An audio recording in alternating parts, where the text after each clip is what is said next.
Hello students, English second prose BA part 1. Today our topic is oral estimation and apology for idlers. Okay, this is one of the most delightful of estimations essay in the lighter vein.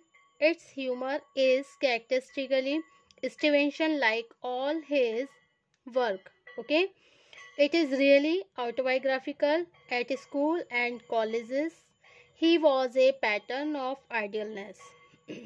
Okay, Stevenson begins the essay by defining idleness. In the present essay, in the this is one of the most delightful of Stevenson essay. In the lighter vein, its humor is characteristically Stevenson like all his work. It is really autobiographical. At school and colleges, he was a pattern of idleness. Okay. Stevenson began the essay by defining idleness. In the present essay, much is said in favor of idlers. In the view of the essayist, those who study hard and win medals at school and colleges get exhausted by the time they complete their education. They lose the capacity to enjoy the life around them. They grow stupid and dull-headed. Okay, they suffer from indigestion and become previous and ill-tempered. They are never good companions. On the other hand, idlers lead a happy and healthy life. They are themselves happy and make all those happy they come in contact with. The essay has also an ensured quality. There are several ensures. The language is dignified. There are a few reference and illusion, but there is no obscurity. Okay, so this is one of the most delightful of Stevenson essay in the lighter vein, and its humor is characteristically Stevenson. Like all his work, it is really autobiographical. Okay, at school and college, he was a pattern of idealness. Stevenson began the essay by defining idealness. In the present essay, much is said in favor of idlers. In the view of the essayist, those who study hard and win medals at school and colleges get exhausted by the time they complete their education. They lose the capacity to enjoy the life around them. They grow stupid and dull-headed. They suffer from the indigestion. Okay, so this is one of the most delightful of Stevenson essay in the lighter vein.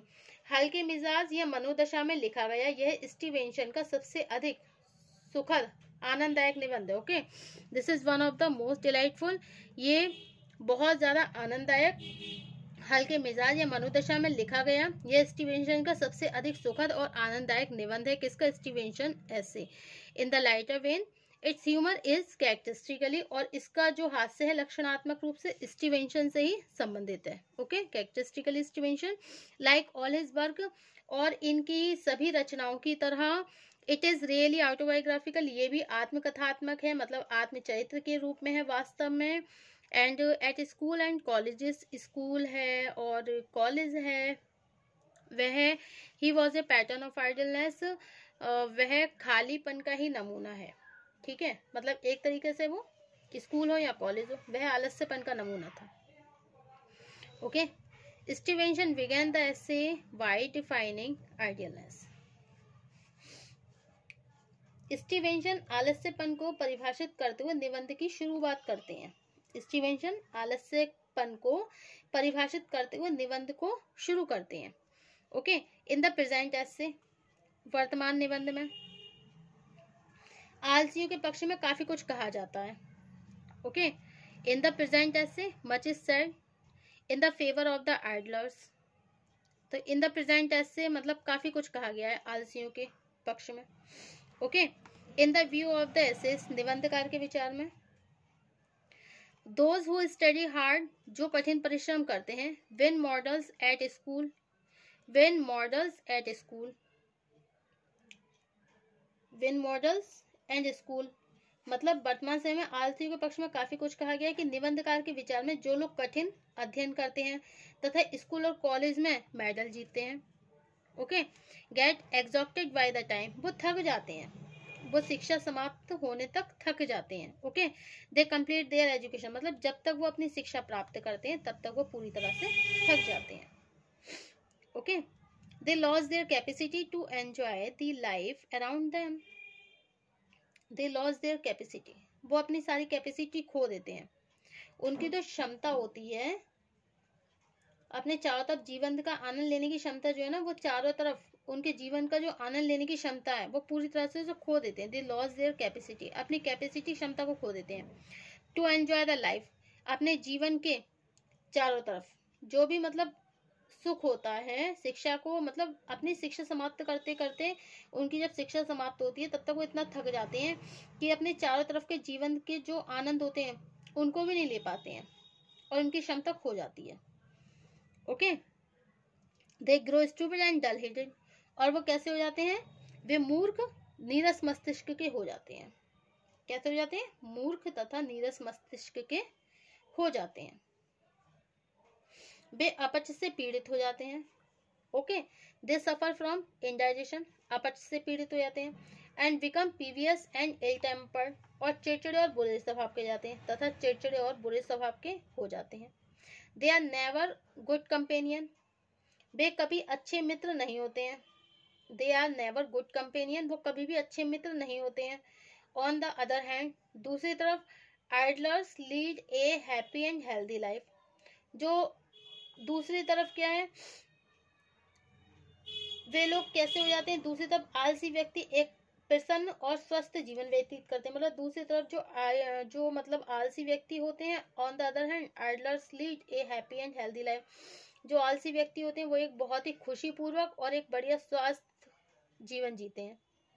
They are themselves happy, वो खुद भी खुश रहते हैं। And make all those happy, और दूसरों को भी खुश रखते हैं। They become in contact with, जो भी उनके संपर्क में आता है, मतलब जो उनके संपर्क में आता है खुद तो खुश रहते ही हैं और दूसरों को भी खुश करते हैं। The essay has also an ancient quality, ये जो निबंध है इसका वृतांतात्मक गुण भी है। निबंध का जो वृतांतात्मक है गुण भी है। ओके, देयर आर सीरियल एंसियर्स, निबंध में बहुत से वृतांत भी हैं। Language is dignified and high elevated style, language कैसी है, बहुत शानदार है, और जो स्टाइल है वो कैसा है, बहुत ही उच्च है। Okay, there are few reference with illusion, यहाँ पे कुछ रेफरेंस भी दिए गए हैं, कुछ संदर्भ भी दिए गए हैं तथा मिथ्या विचार भी हैं। इल्यूजन मतलब कुछ ऐसे भ्रम भी हैं जो कि बहुत ज्यादा मिथ्या हैं। But there is no obscurity, लेकिन हमें कोई भी उसमें अस्पष्टता देखने के लिए नहीं मिलती है। ओके, मतलब ये है कि स्टीवेंसन का सबसे अधिक सुखद और आनंददायक निबंध है ये जो ऐसे है स्टीवेंसन का, written by Stevenson, is a very delightful essay. इसका हास्य लक्षणात्मक रूप से स्टीवेंसन से ही संबंधित है, और इसका जो ह्यूमर है तो वो किससे संबंधित है, ह्यूमर जो है कैरेक्टरिस्टिकली स्टीवेंसन, वो स्टीवेंसन से ही संबंधित है इसका जो ह्यूमर है। और उनकी सभी रचनाओं की तरह यह वास्तव में आत्मचरित्र के रूप में है। और लाइक ऑल हिज वर्क, उनकी सब रचनाओं की तरह इट इज रियली ऑटोबायोग्राफिकल, ये आत्मचरित्र के रूप में। स्कूल कॉलेज में वो आलस्यपन का नमूना थे, ठीक है। At school colleges he was a pattern of the idealness, and Stevenson began the essay by defining idealness. Stevenson began the essay by defining idealness, and in the present essay much is said in favour of idlers. Okay, in the view of the essayist, तो क्या बताया है कि मतलब Stevenson आलस्यपन को परिभाषित करते निबंध को शुरू करते हैं। वर्तमान निबंध में आलसियों के पक्ष में काफी कुछ कहा गया। निबंधकार के विचार में वे लोग जो कठिन अध्ययन करते हैं स्कूल कॉलेज में, at the school and colleges get exhausted by the time they complete their education, जब तक वो अपनी एजुकेशन कंप्लीट करते हैं जब तक वो थक जाते हैं। They lose the capacity to enjoy the life, मतलब अपनी लाइफ को पूरी तरह खत्म कर देते हैं। कैपेसिटी मतलब लाइफ को खत्म करने का मतलब क्या है, वो अपनी लाइफ में इतना थक जाते हैं कि उनके चारों तरफ जो आनंद होता है ना उसको भी वो एंजॉय नहीं कर पाते हैं। ओके, और उनकी जो लाइफ है वो कैसी हो जाती है, पूरी तरह वो चिड़चिड़े और बुरे स्वभाव के हो जाते हैं। वे कभी अच्छे मित्र नहीं होते। दूसरी तरफ आलसी व्यक्ति एक प्रसन्न और स्वस्थ जीवन व्यतीत करते हैं। मतलब दूसरी तरफ जो आलसी व्यक्ति होते हैं मतलब on the other hand idlers lead a happy and healthy life, जो आलसी व्यक्ति होते हैं वो बहुत अच्छा जीवन बिताते हैं। ठीक है, they are themselves happy and make all those happy they come in contact with. जो आलसी व्यक्ति होते हैं वो बहुत खुश रहते हैं और दूसरों को भी खुश रखते हैं। कम इन कॉन्टेक्ट, जो उनके कॉन्टेक्ट में आते हैं। Okay, that is also ancients quality. तो इस प्रकार ये कह सकते हैं कि ये जो मतलब इसका निबंध का वृतांत है वो बहुत ही बढ़िया है और लैंग्वेज बहुत ही हाई एलिवेटेड है। ओके, तो इसमें क्या बताया है कि the promises of some moments of the destiny, and this is the leg form bullet on which they play their forces, was bullseye and center point of the universe, and yet it is not the ends for which they gave away their priceless use, and the for they know may be commercial of the hurtful. In the glory and the riches they inhabit are so considerable, and that the mind frees at the thought. Okay, the essay has also ensured quality. There are several ensured. The language is dignified, and there are few reference and illusion, but there is no obscurity. But there is no obscurity. Okay. अब इसमें कुछ तरह मतलब इस तरह के objective question भी आते हैं, जैसे व्हेन वाज स्टीवेंसन बॉर्न। आप इस तरह के क्वेश्चन भी इसमें लर्न कर सकते हैं कि स्टीवेंसन का जन्म कहाँ हुआ था, and what was the most unfortunate incident in his life. क्या इंसिडेंट थी उनकी लाइफ की। Okay, chief characteristics of Stevenson style and most useful quality for success, and which people are devoid of the interest and the curiosity. तो इस तरह के आप question इसमें ये एमसीक्यू के लिए आते हैं, और कुछ इसमें शॉर्ट क्वेश्चन आंसर भी आते हैं, जैसे ब्रीफ एस्टिमेशन रोमांटिक एसेस्ट है, what are the advantages of the being ideal है, and what harm have been created by activity in the society है। Okay, so this is the essay of the R. Stevenson and Apology for Artists. Thank you for watching my YouTube channel.